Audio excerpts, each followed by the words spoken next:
एक तो उद्योग धंधों से संबंधित चीज़ थी, क्योंकि आपने एक छोटे से छोटे व्यक्ति का ख्याल रखा। पोनी पसारी से लेकर आपने जिस तरह से छोटे छोटे उद्योग धंधों वनोपज के लिए आपने जो काम किया है, 3 वनोपज पहले एमएसपी पर बिकती थी, अभी 52 आपने कर दिया। और लगातार आप जिस तरह से बात कर रहे हैं वैल्यू एडिशन की, इसके अलावा बस्तर पर आपने जो फोकस किया है 20 बुक पॉलिसी के तहत और लोगों से बात करके जो इन्वेस्टमेंट ला रहे हैं, तो हम इसको कहाँ तक ले जाना चाहते हैं? छत्तीसगढ़ को क्या देखते हैं, किन सेक्टर्स में ज़्यादा स्कोप आपको समझ में आता है?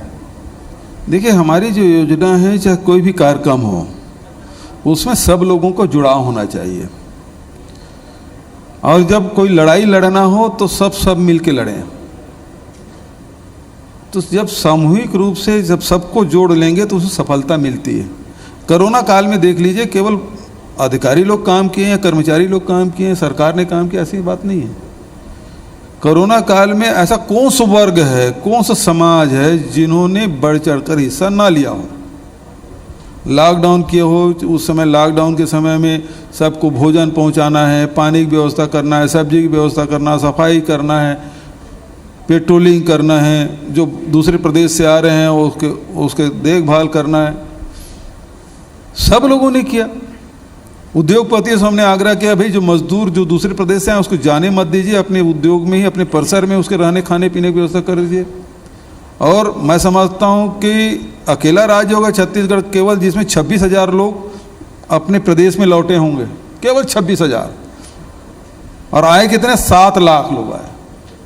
तो उद्योगपति ने सहयोग किया। और यही कारण है कि संकट काल में भी, कोरोना काल में भी हमारे औद्योगिक जो उत्पादन में उसमें कमी नहीं आई।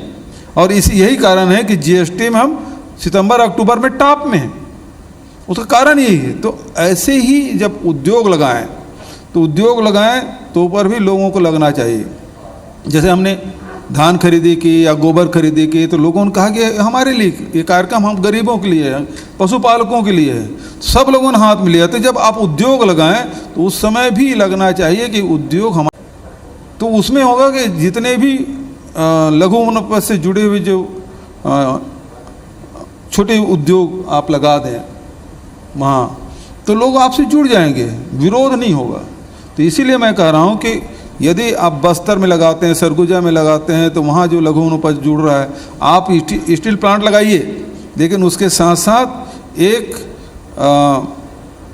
चाहे वनौषधि का हो, चाहे लघु वनोपज का हो, चाहे फूड प्रोसेसिंग प्लांट हो, किसानों के इस प्रकार के भी प्लांट, छोटे से यूनिट आपकी लगनी चाहिए। उसमें बहुत ज़्यादा इन्वेस्टमेंट नहीं है, लेकिन उससे होगा ये कि वहाँ के जो रहने वाले लोग हैं, चाहे किसान हो चाहे आदिवासी हो, उसको जो उसके उपज की कीमत मिलेगा और उसको वहाँ रोजगार भी मिलेगा। तो लगेगा कि ये हमारे लिए काम कर रहा है। तो हर काम में लगना चाहिए, छत्तीसगढ़ के लिए, छत्तीसगढ़ के लोगों के लिए, हमारे विकास के लिए, हमारे उन्नति के लिए ये जुड़ाव होना चाहिए। इसलिए मैंने सारे उद्योगपति से कहा है कि आप अपने उद्योग लगाएं, लेकिन साथ साथ फूड प्रोसेसिंग भी प्लांट, छोटी सी यूनिट लगनी चाहिए, लघुपन से जुड़े हुए लगना चाहिए, वनौषधि से जुड़े हुए उद्योग लगना चाहिए। तो इससे होगा क्या, सबका जुड़ाव होगा और बहुत तेज़ी से हम आगे बढ़ेंगे। अभी गौठान के काम किए हम लोग, नोडल विभाग हमारे रविंद्र चौबे जी के पास रहा है। 6,000 गांव में हमने गौठान निर्माण कर लिया है या बनने जा रहा है।